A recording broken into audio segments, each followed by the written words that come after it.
This is James Asplin's Digipak analysis for A2 media coursework. Okay, so the Digipak I'm going to be analysing is AC/DC Black Ice. Um, it's their last album, so that can play quite an important role in a lot of the things used in this. So I'll start with the front cover. Firstly, as you can see, very obviously striking just I guess you can call this brand identity. This is how they capture attention. Just the name AC/DC. In low light, you can actually hardly see anything else on the cover other than the name AC/DC.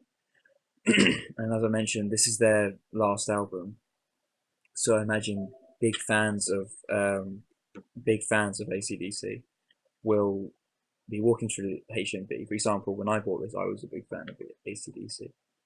Walking through the shops, and you would see just AC/DC. You would be instantly attracted to that. You wouldn't even have to read anything else or look at anything else on the cover. Just reading the name would catch your attention. But for any other spectator walking along, they wouldn't even have to look at anything else. If you just saw the name AC/DC, you'd be quite interested to take a look and see what it's like, just because of the striking cover. But there is actually it's not very visible on the camera I'm using.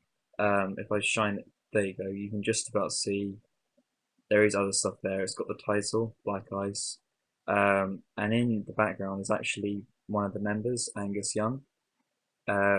He's the figure there.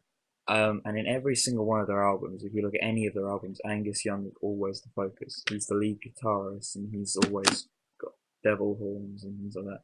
And it's a constant image they use throughout their. In fact, I can grab one now.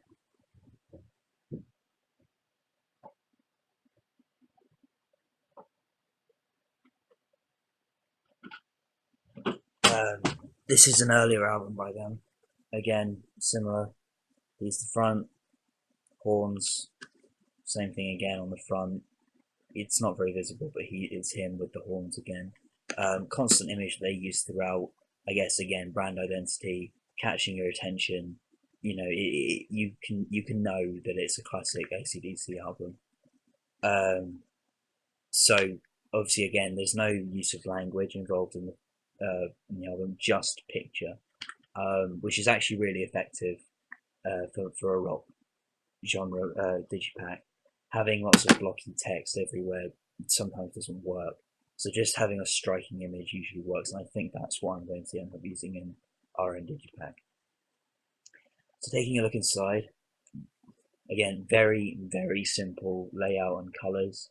It's just mainly black with with a cartoon image.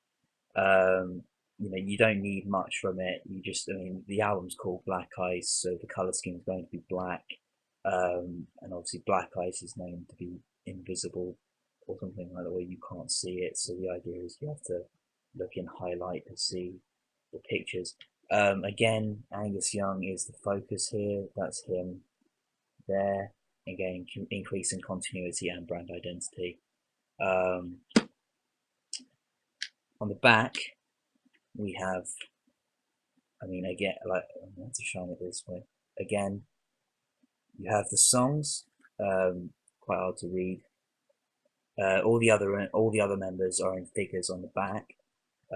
As you can see, they're dotted around. Very, very simple. You've got the record labels, which are Sony Music, credits, and so on. It's a very, very simple text layout. Taking a look inside again, we have a booklet here.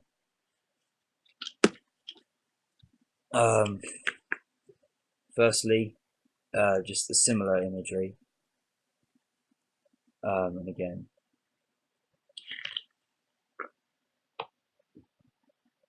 but on the inside, get a group shot of them, and as you can see, again, like all the members apart from Angus are in black, simple, sitting down or slouched. collective as a group, and he's standing alone in red. They try to isolate him as much as they can because, as I keep mentioning, he's the figurehead of this band. So they are going to try and make as much use of that as they can, um, which is quite effective. I mean, like that an AC/DC fan would recognize that, and that's obviously their target demographic, as this is their last album. This is for fans, not for your average music player.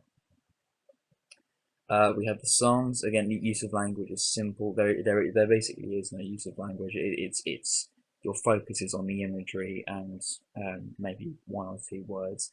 You're not drawn to any blocky text.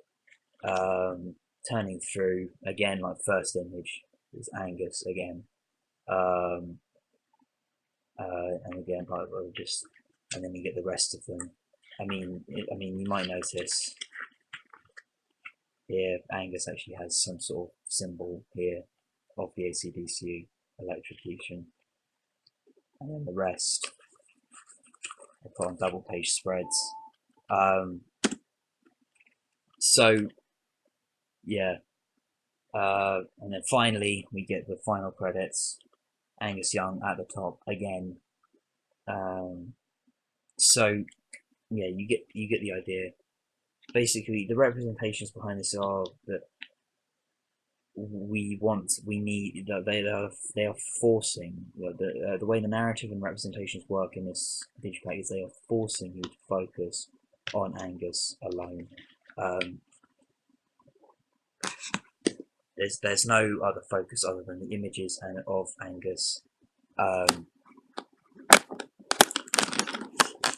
and so the language is simple. There's not really any other images used other than of him and of symbols to represent the album. The way this is going to influence me personally, I would quite like to use a striking figure image on the front cover of our Digipak. Something simple, maybe, but nothing that will actually be the band members themselves, because I find that can be quite ineffective sometimes, and people are drawn to just imagery. If you look at most rock albums now, you'll actually have images rather than the bands. Um, I think I like the color schemes. The color scheme is really nice, but I think it might be too simplistic for me. I like I like when I buy a Digipak, I like it to be colourful, and I know that the rock genre they usually do have quite colourful schemes anyway, um, but they're usually based on more dark colours, like you get reds and blacks and browns and things like that. So I think any other way this has influenced me. I think the simplicity in the language is really quite effective as well. I wouldn't like to be barraged by paragraphs of text, just simple band name, credits, songs. That's it. I wouldn't like to be just overloaded with words in a Digipak, because for me it's all about the imagery.